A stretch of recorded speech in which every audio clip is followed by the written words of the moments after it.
Jour.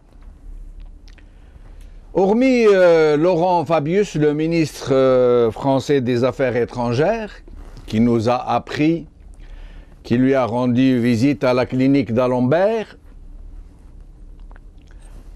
aucune source officielle, algérienne ni française, ne nous a appris que Bouteflika a été hospitalisé. Aucune source ne nous a appris qu'il a quitté, officiel j'entends, ne nous a appris qu'il a quitté la clinique où il se trouvait. Pour on ne sait quelle raison. On ne sait pas pourquoi il est dans cette clinique. S'il a été hospitalisé en état d'urgence, une simple visite de routine, on ne sait pas. Aucune source ne nous a appris où il a été emmené après être sorti de l'hôpital, de la clinique. De nombreux journaux algériens parlent de silence de la présidence, d'autres de mutisme de la même présidence, et d'autres enfin de ratage dans la communication. Des titres somme toute anodins, qui n'accrochent pas vraiment, qui ne rendent pas la gravité du sujet. Des titres à peine audibles, presque rassurants, comme si tous les médias étaient animés de la même intention de participer à l'anesthésie générale, à entretenir l'indifférence de l'opinion publique nationale pour tout ce qui la concerne en premier chef, au premier chef.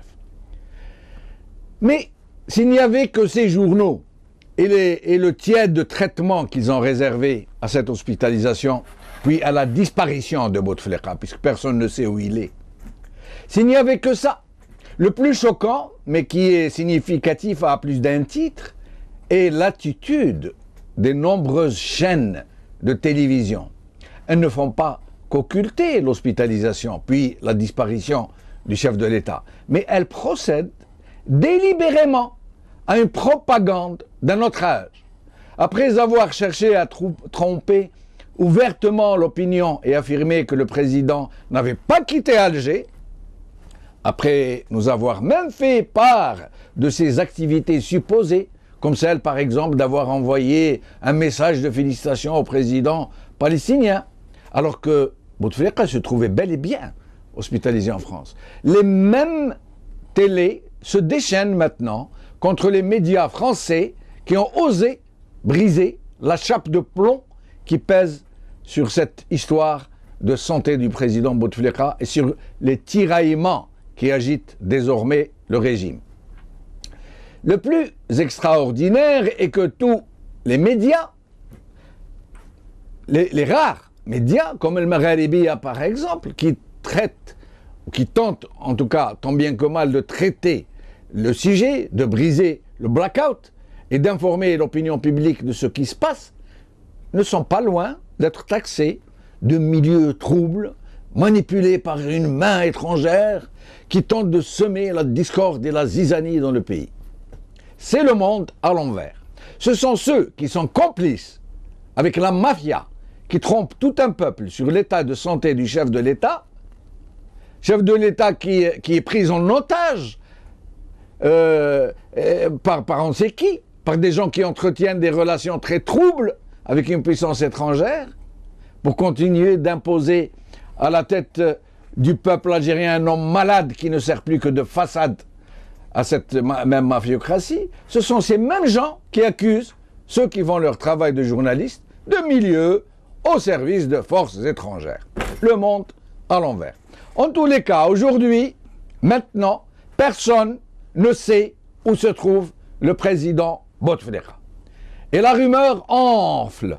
Les gens se disent que s'il était un tant soit peu présentable, le régime l'aurait tout de suite montré à la télé, ne serait-ce que pour quelques secondes, pour mettre fin aux informations très alarmantes qui circulent. Nous ne savons pas s'il est sorti de la clinique grenobloise. Nous ne savons qu'il n'est sorti de cette clinique que par la presse française, rappelons-le. Aucun communiqué officiel, ni des autorités françaises, ni algériennes, ne l'a confirmé. Nous avons juste vu une ambulance accompagnée de voitures et de motos de police prendre une destination inconnue. On ne sait pas s'il est encore en France, s'il est rentré en Algérie, s'il a été évacué vers un autre pays, la Suisse par exemple. On ne sait rien. Et ainsi, d'hospitalisation en disparition, d'apparition fugace en montage truqué d'images, les Algériens ne savent plus rien de ce qui se trame en haut lieu, qui les dirige vraiment, qui signe les décrets présidentiels et que sont ces luttes au sommet du régime dont la presse étrangère nous parle, sans plus de précision. Aujourd'hui, Le Monde. En Algérie, la bataille de l'après-Bouteflika a commencé. Al-Watan, état de santé de Bouteflika, le grand ratage de la communication officielle. Institut Regard, les mensonges mécaniques comme stratégie politique. Avec nous, Zoher Rouis, porte-parole de Gilles Jadid en France, et Samir Ballatesh, plus connu sous le pseudonyme de Chicha, activiste et opposant politique. Monsieur Zoher Rouis, merci d'avoir répondu à notre invitation. Merci à vous. Merci. Alors, selon vous, où est Bouteflika? Où est-il? Vous l'avez bien exposé dans ce préambule, c'est que personne ne le sait. C'est une séquence supplémentaire de la disparition et de la réapparition du président. Nous sommes dans un feuilleton interminable dont certains pensent qu'il tient en haleine le pays, mais en réalité, il n'en est rien en réalité, puisque les Algériens ont bien compris depuis bien longtemps, bien avant l'élection présidentielle, que le président était malade, qu'il n'avait plus ses capacités intellectuelles, physiques pour diriger le pays, et que le pays est entre les mains de forces occultes qui le dirigent, qui ont organisé l'élection présidentielle, qui ont présenté son dossier à l'élection présidentielle et qui continuent à diriger le pays et pour une finalité qui est bien connue de tous, c'est la répartition, la distribution de la manne pétrolière.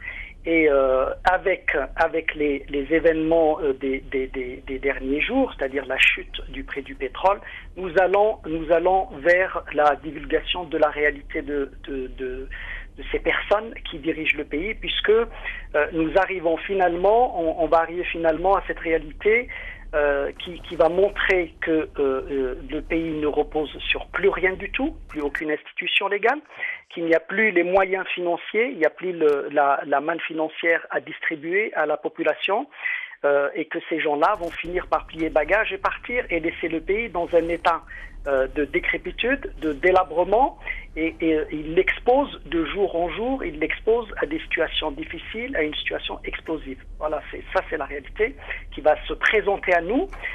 Maintenant, le président, d'aucuns disent qu'il a été intégré dans une clinique, il est sorti, il est rentré, enfin peu importe. Finalement, ce qui compte, c'est ce qui se passe en Algérie. C'est ça, c'est le plus important, et ce n'est plus finalement de savoir s'il est encore dans cette clinique, s'il en est sorti. Nous l'apprenons comme vous, hein, vous avez fait état de ce que dit la presse, vous avez fait état de ce qu'a déclaré monsieur Fabius, mais il n'y a rien de plus, il n'y a rien de mieux. Ce sont des informations à la volée. Qui ne sont pas officielles, donc je ne saurais en dire plus ni en savoir plus sur ce sujet-là. Moi j'ai essayé de chercher si je pouvais trouver un cas similaire comme ça qui s'est produit dans l'histoire. Est-ce que vous avez un exemple ou alors sommes-nous en train de donner au monde l'exemple d'un cas jamais produit, qui s'est jamais produit? Un chef de l'État absent comme ça de cette façon. Je ne suis pas sûr qu'il en existe. Je crois que nous produisons effectivement un exemple ou un... je ne sais pas comment on peut... Un exemple hallucinant.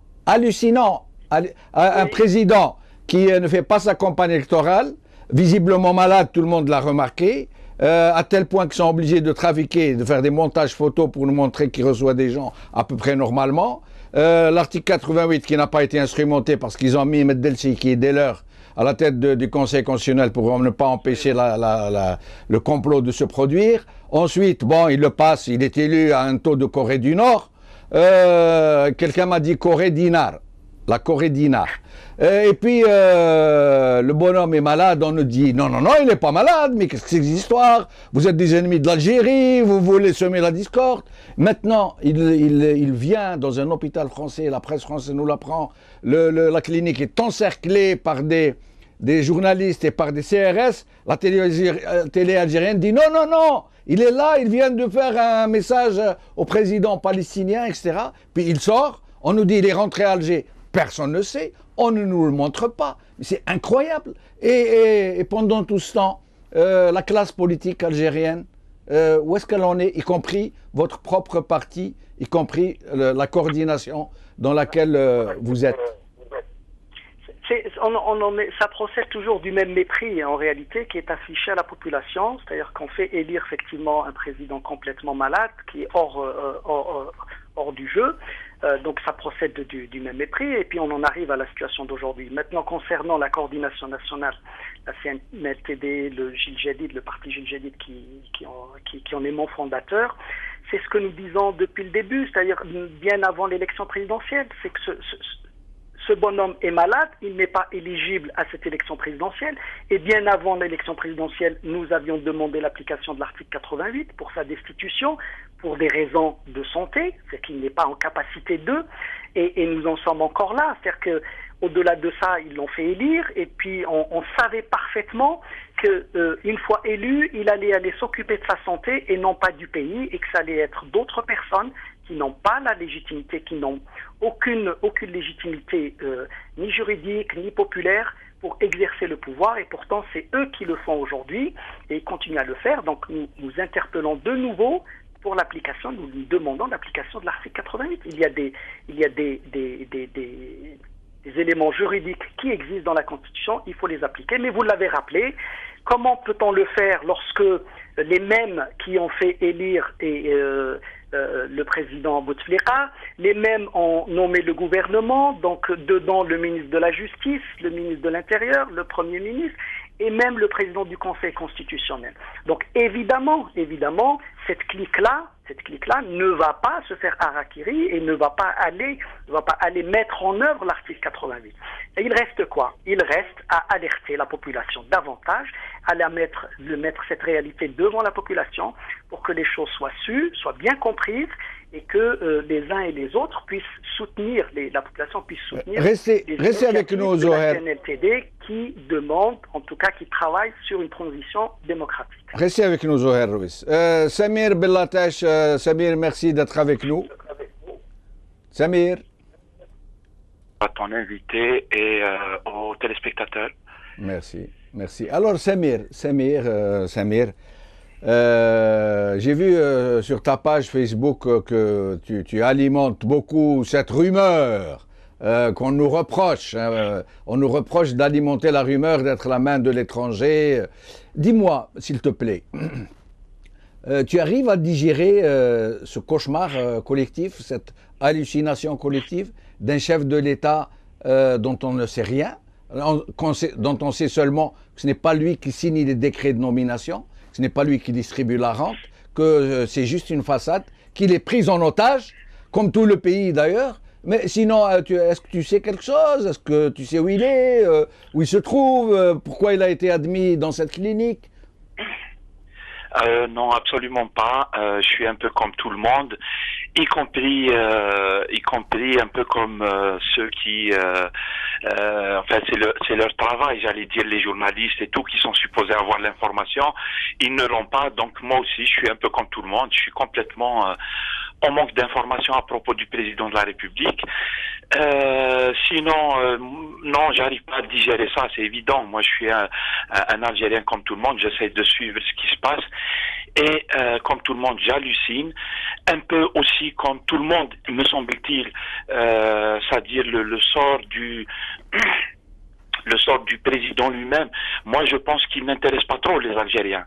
Parce qu'en fait, je pense que moi je suis un peu comme tous les Algériens, ou là, comme beaucoup d'Algériens qui croient que, c'est-à-dire l'enjeu, il est ailleurs, que Niram Hada, que ce régime, le régime algérien, en fait, avec ou sans Bouteflika, c'est exactement la même chose, que ça soit Bouteflika 1 ou 2, que ça soit quelqu'un d'autre qu'ils auraient installé suite à un consensus entre eux, etc. Le problème des Algériens, il reste le même. Le problème du régime algérien, il reste le même. Ce régime est illégitime pour des raisons que tout le monde connaît. Et du coup, voilà, c'est-à-dire les gens, moi-même compris, on se dit, qu'est-ce que c'est-à-dire on pleure le sort de notre pays qui se trouve dans une situation très mal du point de vue politique. Et je pense aussi, si je peux me permettre vite fait cette idée, merci, je pense que ceci est symbolique de l'état de délabrement dans lequel est le régime algérien. Ils ont atteint, c'est ce qui fait qu'on hallucine, c'est ce qui fait qu'on s'arrache les cheveux. En fait, ce régime, il a atteint ses limites, il a dépassé la date de péremption, il a dépassé toutes les possibilités imaginables, etc. Il n'arrive plus à se renouveler, etc. Ça donne ce spectacle, un spectacle Samir, malheureux. Samir, le problème, du moins tel que je le ressens, moi, ça veut dire, c'est vrai que c'est comme tu viens de le dire, de toute façon c'est du pareil au même, ils auraient mis quelqu'un d'autre, c'est toujours eux qui gouvernent d'une façon ou d'une autre, des officines, des clans qui n'apparaissent pas publiquement. Mais le problème, c'est que cette fois-ci, on ne sait même pas qui. Ce qu'on sait avec certitude, c'est que le président Bouteflika est complètement déconnecté. Il est fort possible qu'il ne sache même plus son propre nom. Ça veut dire, et ça se confirme de plus en plus. Ce que nous disions à un certain moment, les gens nous disaient « Oh, vous exagérez, bon, il a des difficultés d'élocution, comme vient de le dire Fabius, mais ses facultés intellectuelles sont... » Mais là, on se rend compte que réellement, ce monsieur n'est plus qu'un corps malade, sans aucune capacité, ni faculté mentale, ni physique, ni rien. Mais le problème, d'abord, on ne sait pas qui signe à sa place. On ne sait pas si c'est une puissance étrangère, si c'est son frère, si c'est un groupe de généraux, si c'est les nouveaux riches qui sont paraît-il, entrés dans le premier cercle. Et le malheur, c'est que non seulement les journalistes ne sont plus impliqués, mais aussi les partis politiques, les citoyens, les institutions, et grande question, grand dilemme, l'armée qui ne dit mot, alors que jamais, depuis l'indépendance, et Dieu sait que ce régime, il n'en est pas à sa première absurdité, mais jamais on a atteint de tels abysses. C'est incroyable. Je ne comprends pas comment les gens ne réagissent pas. Ce sont des signaux, des alertes rouges qui sont en train de clignoter fort, toujours plus fort. L'alarme, elle sonne depuis très longtemps. Et ne pas s'étonner si ça crache à n'importe quel moment, et ça dure déjà depuis trop longtemps. C'est ce qui fait peur, effectivement. Sinon, je pense que à propos de la classe politique, parce que c'est de son rôle, tout le monde le sait là aussi, que la classe politique algérienne n'en est pas une, c'est-à-dire n'en est pas une réellement. Je porte pas l'anathème sur tous les militants, etc. C'est pas ça le sujet. C'est juste pour dire que la scène politique algérienne, elle est ce qu'elle est. C'est-à-dire, elle a été cassée, coupée du peuple, complètement infiltrée. D'autres ont été envoyés dans les poubelles de l'histoire, et j'en passe, et des meilleurs. Et c'est ce qui fait que cette classe politique, quand on dit la classe politique, elle devrait réagir, quelle classe politique devrait réagir? Moi, ce que je pense que nous tous, en tant que citoyens, quelle que soit notre place, on devrait taper du poing sur la table pour que ça change. Et que ça change réellement, pas de changer, encore une fois, de nom de président, de forme, etc. Il y a un sérieux problème de fond, fondamental en fait. Et tant qu'on n'aura pas réglé le problème fondamental, on aura à gérer ce genre de choses. Même si demain, en fait, on a vu depuis quelques jours, à chaque fois qu'il y a une sortie médiatique du président malade, ça s'accompagne de certains mouvements chez certaines personnalités politiques, et on nous ressort la course à l'après Bouteflika est en cours, etc., etc. Mais qu'est-ce que ça change, la course à l'après Bouteflika, si après on a quelqu'un qui a été mis en place par les mêmes, en fait, les mêmes qui dirigent l'Algérie derrière les rideaux? On ne connaît ni leur nom ni leur rôle, on ne connaît pas l'organigramme qu'il y a derrière. Tout le monde sait, on a un organigramme visible, celui qu'on voit, c'est le Bouteflika qui est en train de souffrir le martyre alors qu'il est encore président. Il est très malade, etc. On a des ministres, on a un premier ministre, etc., etc. Ça, c'est l'organigramme visible. Mais on sait que le vrai organigramme qui dirige l'Algérie, il est derrière. Et on ne le connaît pas. On n'est pas en train de le débattre, parce qu'au fond, c'est celui-là qu'il faut débattre. Mais on peut pas, j'imagine, parce qu'on n'a pas les informations, parce que les gens, ils ont peur. Il y a une tonne de choses, Khoya Djamel, je pense que tu dois connaître ça, à mon avis, des gens à Alger qui ont des informations sur des pentes du régime. Ils savent, il s'est passé des choses, etc. Enfin, toutes sortes de choses liées soit à la corruption, soit aux mœurs, soit à n'importe quoi. Eh bien, personne ne peut en parler. Oh oui, je le sais, Samir, je le sais tellement bien. Absolument. Mais reste avec nous. Zouher Rouis, Samir vient de nous dire que de suggérer que ça risque de cracher, comme il dit, à tout moment. Mais il semble dire aussi, même s'il ne l'a pas dit de façon directe, que les forces politiques, les partis notamment politiques, ne jouent pratiquement aucun rôle, à part se réunir, se rassembler de temps en temps, faire des petits communiqués par-ci par-là, mais sinon, par rapport à la gravité de la situation, parce qu'il y a vraiment péril en la demeure, le pays risque de disparaître, le pays risque de se retrouver dans une guerre civile, le pays risque de, excusez-moi de dire les choses comme ça, parce que le moment est venu d'appeler les choses par leur nom, et de désigner les périls et les risques qui nous guettent. Qu'est-ce que vous pensez, vous, en tant que porte-parole d'un parti jeune, un parti dynamique, qui essaye de faire quelque chose, mais qui ne fait pas grand-chose, finalement, puisque la situation perdure? Qu'est-ce que vous en pensez? Je crois qu'il ne faut pas rester sur une lecture vieillotte de la classe politique algérienne. Certes, tout ce qui a été dit là par Samir Chicha, que je salue d'ailleurs à cette occasion, certes est vrai concernant tout ce qui a été fait pour émietter la classe politique, l'opposition en tout cas, pas toute la classe politique, mais en tout cas l'opposition algérienne, tous ces coups bas qui lui ont été portés, l'infiltration, etc. Mais depuis l'année dernière, nous sommes dans une nouvelle configuration. Ça paraît peut-être long, mais ça ne date que d'il y a quelques mois, donc il faut aussi donner la chance à cette classe politique, à cette opposition qui s'est réunie de manière inédite. C'est la première fois, ça ne s'est jamais produit dans l'histoire du pays.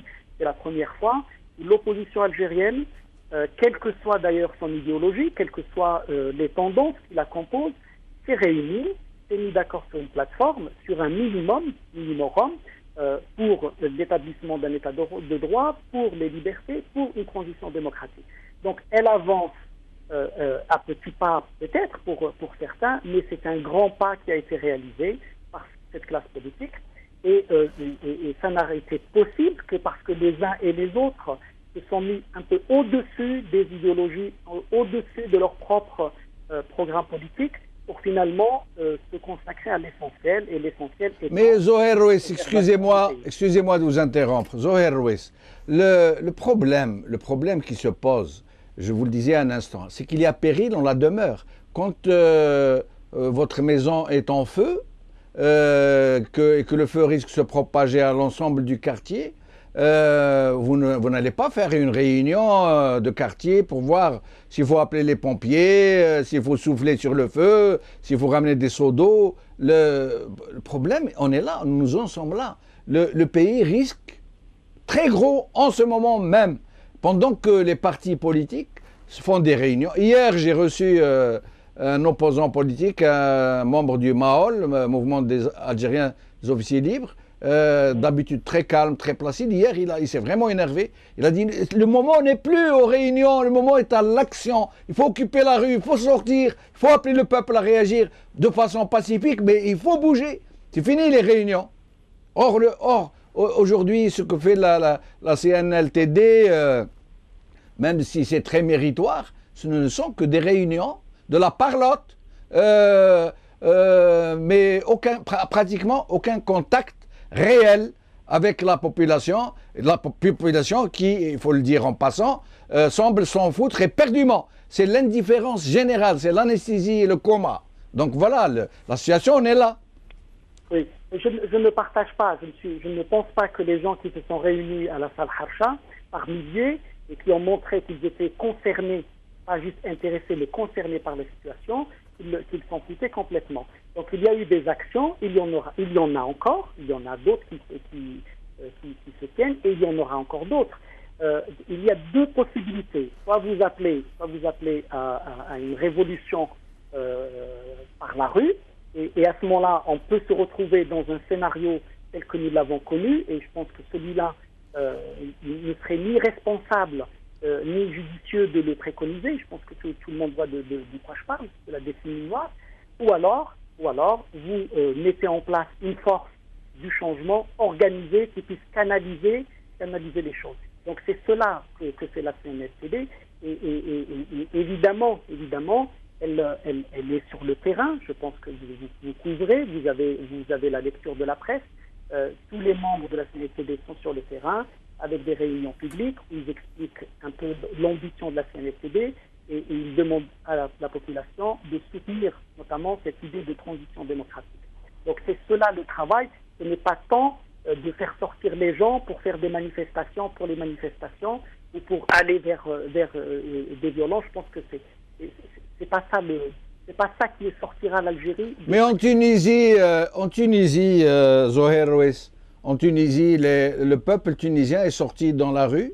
Ils n'ont pas cassé une lampe, ils n'ont pas brisé une vitrine. Ça s'est passé pacifiquement. Ils ont renversé un régime policier d'une très rare nuisance, comme s'il n'avait jamais existé. Et aujourd'hui, ils vont vers la démocratie, vers une formidable démocratie, sans problème. Il n'y a rien eu. Oui, sauf que nous n'avons pas suivi le même parcours, le même processus historique. C'est que la Tunisie n'a pas connu la décennie noire. C'est vrai, je vous l'accorde. Il y a eu 200 000 morts, et qu'aujourd'hui, vous avez des Algériens qui sont effectivement sceptiques pour aller sortir dans la rue parce qu'ils ont vécu 10 années de violence et qu'ils n'ont pas envie que ça recommence, même s'ils ont un désir de changement qui est immense. Mais le régime en profite justement. Le régime, Zoher Rouès, le régime en profite justement. Maintenant, il est en train d'agiter cet épouvantail. Il nous dit attention, si vous me contestez, vous allez retourner aux années 90. Si vous me contestez, c'est la syrianisation, c'est la libyanisation. Et donc, ça la va pas réponse, changer. c'est la coordination nationale. C'est-à-dire que, justement, il pouvait peut-être le dire tant que l'opposition n'était pas organisée, qu'elle ne représentait pas une vraie force du changement organisée. Et aujourd'hui, ça, il pouvait le faire tant que ça n'existait pas. Mais aujourd'hui, vous avez cette coordination et cette opposition qui est là en vraie alternative. Ça, nous ne l'avions pas avant. Il n'y avait aucune alternative. Il y avait soit le régime, soit la violence, soit les extrêmes qui pouvaient s'exprimer et sur lesquels il a beaucoup joué, évidemment. Et en revanche, aujourd'hui, vous avez une vraie alternative qui s'organise, qui est encore jeune, je le répète encore, mais qui s'organise et qui peut prétendre réellement gérer la situation si jamais il devait advenir une situation de type le régime qui disparaît complètement ou s'effondre, parce que nous sommes finalement à la veille de l'effondrement de ce régime. Hein. Tous les clignotants dont Samir a parlé tout à l'heure sont là, L'enjeu, c'est vraiment de gérer cette situation et de ne pas laisser l'Algérie glisser vers l'abîme comme on a pu l'avoir dans les années 90. Zoher Ruiz, merci beaucoup, en espérant vous retrouver bientôt parmi nous dans une autre émission. Merci. Alors, Samir Bellatesh. Oui. Tu as écouté ce que nous dit Zoher Ruiz, que je remercie pour sa placidité, pour sa vision. Mais sinon, toi, tu crois en cette démarche qui se veut presque à long terme ou à moyen terme, qui écarte la possibilité de recours à la rue? Oui, j'ai écouté l'intervention de M. Ruiz, que je salue aussi, et puis que j'encourage lui-même, et puis tous les jeunes qui nous écoutent, si je peux le dire spontanément. Moi, j'encourage tous les jeunes qui s'intéressent au sujet Algérie, à la politique, à la situation du pays, etc., à se mobiliser et à essayer de faire quelque chose et à rester vigilants sur la situation. Du coup, moi, j'encourage tous les jeunes à y aller. Je ne dis pas attention des jeunes de Djinjadid ou là même des autres partis politiques, y compris les partis que je n'aime pas du tout. Moi, je leur dis, c'est bien que vous restez mobilisés pour votre pays. Et il vaut mieux ça que l'inverse, c'est-à-dire un peu la majorité des Algériens qu'on a un peu éloignés de la politique avec des méthodes entre guillemets diaboliques. Donc c'est bien qu'il y ait des gens qui se mobilisent, qui prennent les choses en main, même si on n'est pas d'accord avec eux, il faut les encourager. Par ailleurs, je ne sais pas si c'est c'est-à-dire le changement par la rue, etc. Je ne sais pas. Je pense qu'il faudra des conditions pour qu'on soit là. Malheureusement, ce qui risque de se passer, le risque est très gros, c'est d'avoir des émeutes qui vont se généraliser d'une manière brusque, spontanée et puis violente, sans aucun objectif politique, etc. Pour les raisons qu'on disait tout à l'heure, on a dépolitisé toute la situation, on a bloqué tous les verrous, tous les leviers, on les a cassés, on les a bloqués, etc. Il faut s'attendre au pire dans ce genre de situation. Les choses sont rationnelles, c'est-à-dire on peut toujours espérer, mais bon, la réalité, elle va nous rattraper très vite. Ensuite, pour le changement, je pense, à mon humble avis, et je n'ai aucune leçon à donner à personne, chacun il essaie de faire dans son coin ce qu'il peut faire. Mais à mon avis, il faut retourner vers le peuple. C'est vrai que les conditions sont très difficiles, c'est plus facile à dire qu'à faire, mais il faut retourner vers le peuple. C'est quoi retourner vers le peuple? Il s'agit pas, à mon avis, il s'agit pas d'appeler les gens à sortir dans la rue et à aller affronter les CRS, etc., ou l'armée, c'est autre chose. Il s'agit d'être aux côtés des Algériens qui souffrent. Il y a énormément d'Algériens qui souffrent. Et cette classe politique, y compris notre ami qui dit qu'elle est nouvelle, etc., celle-là, y compris celle-là, on ne les retrouve pas là où les Algériens ont mal. Sur ce, Samir, je suis obligé de t'interrompre, malheureusement. Nous avons largement dépassé le temps qui nous est imparti. Merci d'avoir été avec nous, mes deux invités. À demain, j'espère, et salam alaikum.